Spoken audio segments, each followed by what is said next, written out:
बिस्मिल्लाहिर्रहमानिर्रहीम। जी आ चुका है फीपीलीपी। तो देखते हैं किसने क्या बाइंग सेलिंग की। बैंक्स को देखे तो बैंक्स ने तकरीबन 1.53 मिलियन की सेलिंग की। ब्रोकर्स ने 1 मिलियन की 0.21 मिलियन की सेलिंग की। कंपनीज ने 0.27 मिलियन की बाइंग की। फॉरेन कॉर्पोरेट्स को देखें तो फॉरेन कॉर्पोरेट्स ने 0.31 मिलियन की सेलिंग की। फॉरेन इंडिविजुअल्स ना बाइंग ना सेलिंग। तो इंडिविजुअल्स ने तकरीबन 0.68 मिलियन की सेलिंग की और बाइंग जो इंश्योरेंस कंपनीज ने आज फिर बाइंग पे हैं, तकरीबन 3.39 मिलियन की बाइंग की है इन्होंने। नीचे जाके देखते हैं कि कौन से सेक्टर में बाइंग है इनकी। तो म्यूचुअल फंड ने जो है 1.43 मिलियन की सेलिंग की। एमबीएफसी ने 0.01 की बाइंग की। अदर ऑर्गेनाइजेशन को देखें तो 0.27 मिलियन की बाइंग की। ओवरसीज पाकिस्तानी ने 0.23 मिलियन की बाइंग की। पहले सेक्टर को देख लेते हैं कौन से सेक्टर में किसने क्या बाय सेल किया, फिर नीचे जाके जो है वो इन्वेस्टर टाइप देख लेंगे। फॉरेन इन्वेस्टर ने और अदर सेक्टर में बाइंग की है थोड़ी सी, उसके बाद बैंक्स ने बाइंग की है थोड़ी सी, ब्रोकर्स ने ना बाइंग ना सेलिंग, कंपनीज ने इसमें थोड़ी सी बाइंग की, इंडिविजुअल्स ने इसमें थोड़ी सी सेलिंग की। उसके बाद इंश्योरेंस कंपनीज ने इसमें बाइंग की है तकरीबन 500,000 की। म्यूचुअल फंड ने सेल किया है इसको। एमबीएफसी ना बाइंग ना सेलिंग। अदर ऑर्गेनाइजेशन ने तकरीबन थोड़ा सा सेल किया है ऑल अदर सेक्टर को।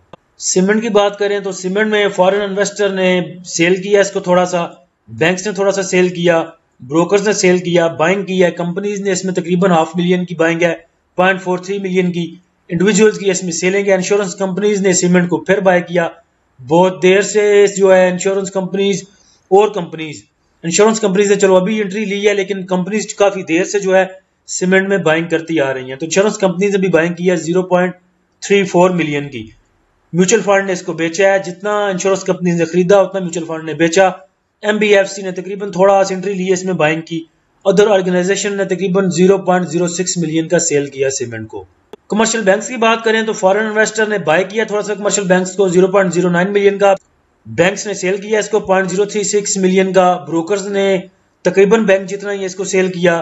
कंपनीज ने इसको सेल किया 0.13 मिलियन का। इंडिविजुअल्स ने इसमें बाइंग की है ठीक ठाक 0.65 मिलियन की। और इंश्योरेंस कंपनीज ने इसमें बाय किया 0.48 मिलियन का। यानी कि दोनों को मिला के 1 मिलियन बन जाता है और ऊपर 9 को डाल लें 1.09 million I think. Mutual fund ने इसको सेल किया और अदर ऑर्गेनाइजेशन ने भी ठीक सेल किया तकरीबन 0.24 मिलियन का। तो देखा जाए तो कमर्शियल बैंक्स में 2 बायर हैं और 1 2 3 4 5 सेलर है इसमें। फर्टिलाइजर को देखें तो फॉरेन इन्वेस्टर ने बेचा इसको, ब्रोकर ने बेचा, कंपनीज ने बेचा, इंडिविजुअल्स ने बेचा इसको और सिर्फ इंश्योरेंस कंपनीज ने बाय किया है इसको फर्टिलाइजर को। बाकी म्यूचुअल फंड ने भी बेचा है। तो 1 2 3 4 5 इसमें सेलर है और ओनली 1 बायर है वो insurance companies. Food and personal care की बात करें तो फॉरेन इन्वेस्टर ने थोड़ा सा बाय किया इसको, बैंक्स ने थोड़ा सा बेचा है इसको, ब्रोकर्स ने बेचा है इसको 0.11 मिलियन का। कंपनीज ने इसको सेल किया, इंडिविजुअल ने भी सेल किया 500,000 मिलियन का। म्यूचुअल फंड जो है उसने इसको थोड़ा सा बाय किया, बस एंट्री ली। अदर ऑर्गेनाइजेशन ने इसको तकरीबन 500,000 से ऊपर जो है बाय किया फूड एंड पर्सनल केयर को, हो सकता है यूनिटी को। Oil and gas exploration company में देखें ओजीडीसी, पीपीएल और बाकी रिफाइनरीज वगैरह, तो फॉरेन इन्वेस्टर ने इसको सेल किया, बैंक्स ने 500,000 का सेल किया, ब्रोकर्स ने थोड़ी सी बाइंग, कंपनीज ने इसको सेल किया और इंडिविजुअल्स ने इसको बाय किया और इंश्योरेंस कंपनीज ने इसमें ठीक ठाक बाय किया।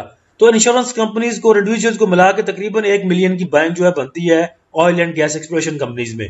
म्यूचुअल फंड ने बेचा इसको और अदर ऑर्गेनाइजेशन ने हल्की सी एंट्री ली है इसमें। तो देखा जाए तो 1 2 3 4 इसमें सेलर हैं और बायर जो है तकरीबन 2 ही है मेन, इंडिविजुअल्स और insurance companies. Oil and gas marketing company की बात करें तो फॉरेन इन्वेस्टर ने बेचा इसको, बैंक्स ने बेचा, ब्रोकर ने हल्की सी बाइंग, कंपनीज ने सेल किया इसको, इंडिविजुअल्स ने सेल किया इसको, इंश्योरेंस कंपनीज ने बाय किया थोड़ा सा 0.23 मिलियन का और म्यूचुअल फंड ने इसमें थोड़ी सी एंट्री ली है। तो कुल मिला के मार्केटिंग कंपनीज में 1 2 3 बायर हैं और सेलर 1 2 3 4 इसमें सेलर हैं। लेकिन बाइंग सेलिंग देखें तो ऐसा जितनी नहीं है। देखें 0.01 0.05 0.02 0.04 0.22 वैसे इतने जो है वो इसमें ट्रेडिंग इतनी खास कोई नहीं। पावर जनरेशन की बात करें तो फॉरेन इन्वेस्टर ने पावर जनरेशन में सेलिंग की, बैंक्स ने इसमें सेलिंग की 0.70 मिलियन की, ब्रोकर्स ने इसको तकरीबन 40 मिलियन का बाय किया, कंपनीज ने सेलिंग की हल्की सी, इंडिविजुअल्स ने तकरीबन 0.20 का बेचा इसको, इंश्योरेंस कंपनीज ने 500,000 की बाइंग की, म्यूचुअल फंड में थोड़ी सी बाइंग की इसमें और अदर ऑर्गेनाइजेशन ने थोड़ा सा बाय किया इसको। तो देखा जाए तो 4 सेलर हैं इसमें, और बायर जो हैं वो 2 ही हैं, एक ब्रोकर्स और दूसरा इंश्योरेंस कंपनीज। टेक्नोलॉजी सेक्टर की बात करें तो फॉरेन इन्वेस्टर ने बाइंग की इसमें थोड़ी सी 0.09 मिलियन की, बैंक्स ने थोड़ी सी बाइंग की, कंपनीज ने थोड़ा सा टच दिया इसको बस बाइंग में, इंडिविजुअल्स ने इसको सेल किया, म्यूचुअल फंड ने सेल किया और अदर ऑर्गेनाइजेशन ने सेल किया। तो सेलिंग बाइंग देखे तो ऐसा इतनी है कोई नहीं। टेक्सटाइल को देखें तो टेक्सटाइल में भी देखिए माइनर सी बाइंग सेलिंग है। इन्वेस्टर टाइप बात करते हैं तो इन्वेस्टर को लेके जो फॉरेन इन्वेस्टर है उसने ऑल अदर सेक्टर में बाइंग की, सीमेंट में सेलिंग की, कमर्शियल बैंक में बाइंग की, फर्टिलाइजर में सेलिंग की, फूड एंड पर्सनल केयर में हल्की सी buying, oil and gas exploration में selling, oil and gas marketing में सेलिंग, पावर जनरेशन में सेलिंग और टेक्नोलॉजी में थोड़ी सी बाइंग। तो ऐसा देखा जाए तो माइनर सी बाइंग सेलिंग है फॉरेन इन्वेस्टर की। बैंक्स को देखें तो बैंक्स ने ऑल अदर सेक्टर में बाइंग की थोड़ी सी, सीमेंट को सेल किया, बैंक्स को सेल किया, फूड एंड पर्सनल केयर को सेल किया, ऑयल एंड गैस को सेल किया, मार्केटिंग कंपनीज को सेल किया, पावर जनरेशन को सेल किया, टेक्नोलॉजी में थोड़ी सी बाइंग और टेक्सटाइल को सेल किया। तो देखा जाए तो बैंक ने सेल ही किया, सब सेक्टर में तकरीबन बैंक्स की सेलिंग है। ब्रोकर्स को देखें तो ब्रोकर्स ने सीमेंट में सेल किया, कमर्शियल बैंक्स को सेल किया, फर्टिलाइजर को सेल किया, फूड एंड पर्सनल केयर को सेल किया, ऑयल एंड गैस एक्सप्लोरेशन में हल्की सी बाइंग, मार्केटिंग में हल्की सी बाइंग और पावर जनरेशन को ठीक बाय किया है ब्रोकर्स ने। कंपनीज को देखें तो ऑल ऑफ सेक्टर में कंपनी ने बाइंग की थोड़ी सी, सीमेंट में ठीक बाइंग की तकरीबन 500 मिलियन की, कमर्शियल बैंक्स को बेचा, फर्टिलाइजर को बेचा, फूड एंड पर्सनल केयर को बेचा, ऑयल एंड गैस एक्सप्लोरेशन को बेचा, मार्केटिंग को बेचा, पावर जनरेशन को बेचा और बाइंग हल्की सी टेक्नोलॉजी और टेक्सटाइल में की। इंडिविजुअल ने तकरीबन 0.68 का सेल किया था, जिसमें ऑल अदर सेक्टर में सेलिंग है इनकी, सीमेंट में सेलिंग है, फर्टिलाइजर में सेलिंग है, फूड एंड पर्सनल केयर में सेलिंग है, ऑयल एंड गैस मार्केटिंग में सेलिंग, पावर जनरेशन में सेलिंग, टेक्नोलॉजी में सेलिंग और टेक्सटाइल में सेलिंग। और बाइंग देखे तो सिर्फ बैंक्स में और oil and gas exploration company OGDC BPL में बाइंग और कमर्शियल बैंक्स में बाइंग है इंडिविजुअल्स की। अच्छा, इंश्योरेंस कंपनीज ने ऊपर 3 पॉइंट समथिंग का बाय किया था, तो उसमें देखिए ऑल अदर सेक्टर में इनकी बाइंग है 500 मिलियन की, सीमेंट में बाइंग है इनकी 0.34 मिलियन की, कमर्शियल बैंक्स में बाइंग है इनकी 500 मिलियन की, फर्टिलाइजर में बाइंग 500 मिलियन की, oil and gas exploration companies में इनकी बाइंग है तकरीबन 0.85 मिलियन की, oil and gas marketing companies इनकी बाइंग है 0.23 मिलियन की, पावर जनरेशन में इनकी बाइंग है 500 मिलियन की और टेक्सटाइल में इनकी बाइंग है। तो देखा जाए तो ऑल सेक्टर में इन्होंने जो है बाइंग ही की है। म्यूचुअल फंड तकरीबन ही सेल करता है, तो ऑल अदर सेक्टर में आज भी इसकी सेलिंग 0.34 की, सीमेंट में 0.34 की, कमर्शियल बैंक्स में सेलिंग 0.18 की, फर्टिलाइजर में सेलिंग, एक्सप्लोरेशन में सेलिंग, मार्केटिंग में थोड़ी सी buying. As usual mutual fund जैसा बेचता है वैसा ही आज भी बेचा म्यूचुअल फंड ने, और 1 2 3 4 5 6 7 इदारों में 7 सेक्टर में इसकी सेलिंग है और बाइंग ऐसा देखा जाए तो कोई भी नहीं, माइनर सी बाइंग सेलिंग है 0.07 0.04 0.01 को क्या आप बाइंग कहेंगे।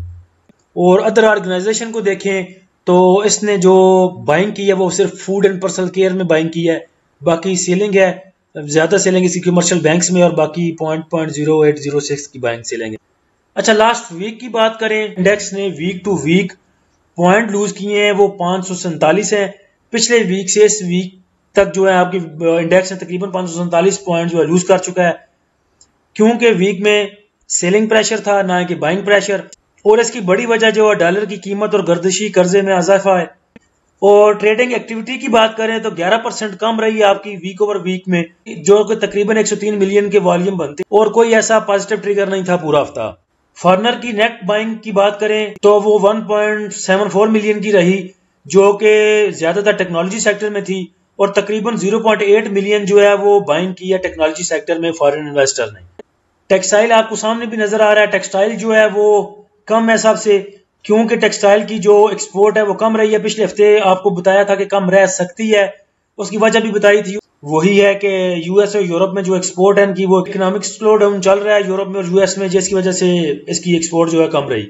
और गवर्नमेंट ने कुछ हद लगा दी, मुराद देती थी रिफाइनरीज को, वो अब तकरीबन गवर्नमेंट ने कर दिया, उसको कैप लगा दिया, तकरीबन 22 से 25% तक देगी गवर्नमेंट, जबकि नए प्लांट लगाने के लिए और इम्पोर्ट के लिए बाकी जो 78 to 75% का बंदोबस्त है वो खुद रिफाइनरीज करेंगी। और गवर्नमेंट ने कोई IMF के साथ जो है वो एनर्जी सेक्टर में नुकसानात को लेकर को नया मैनेजमेंट प्लान जो है वो शेयर किया है IMF के साथ, क्योंकि गर्दिशी कर्जा बढ़ गया और बढ़ रहा है।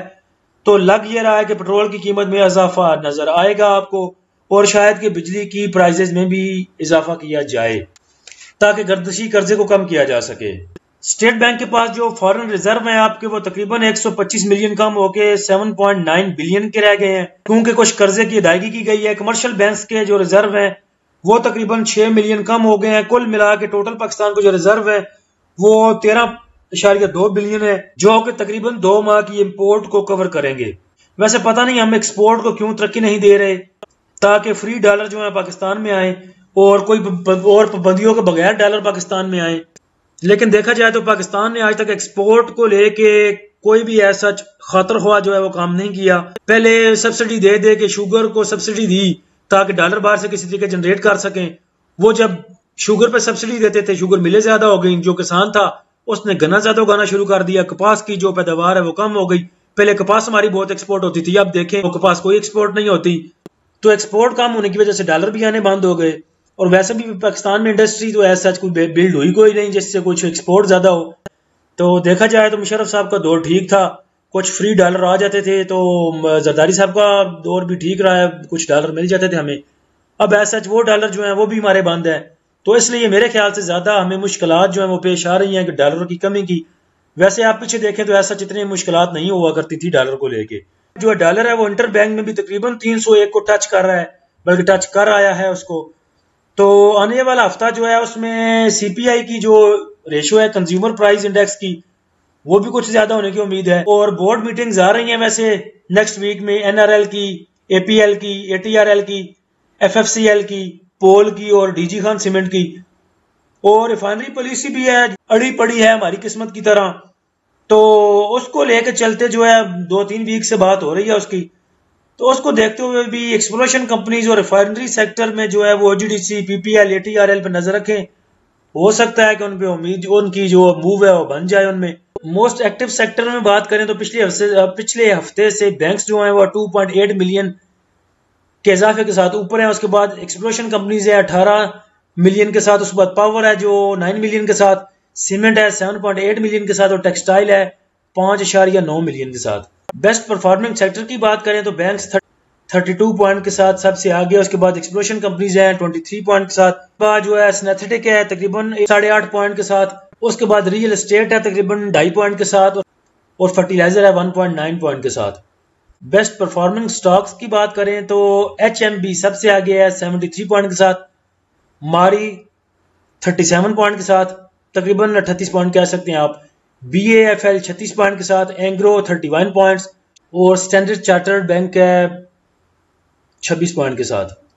मोस्ट एक्टिव स्टॉक की बात करें तो OGDC सबसे आगे है 11.2 मिलियन के साथ, उसके बाद PPL 7 मिलियन के साथ, KEL 6.1 मिलियन, FABL 5.4 मिलियन और bank of Punjab 4 million.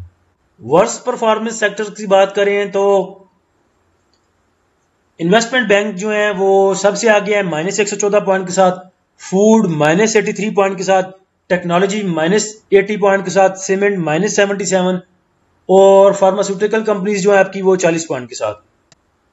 Worst performing stocks की बात करें तो DAWH सबसे आगे -100 पॉइंट के साथ, TRG -81 point, luck -41 point, Nestle -38 point, UBL -33 point.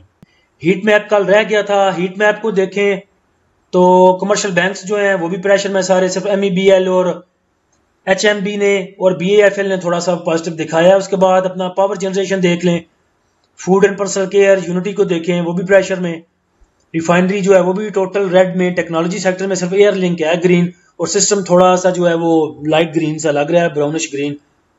Oil and gas sector देखिए, मार्केटिंग कंपनीज वो भी प्रेशर, फर्टिलाइजर देख लें, एंग्रो बस ठीक परफॉर्म कर रहा है, और FFC।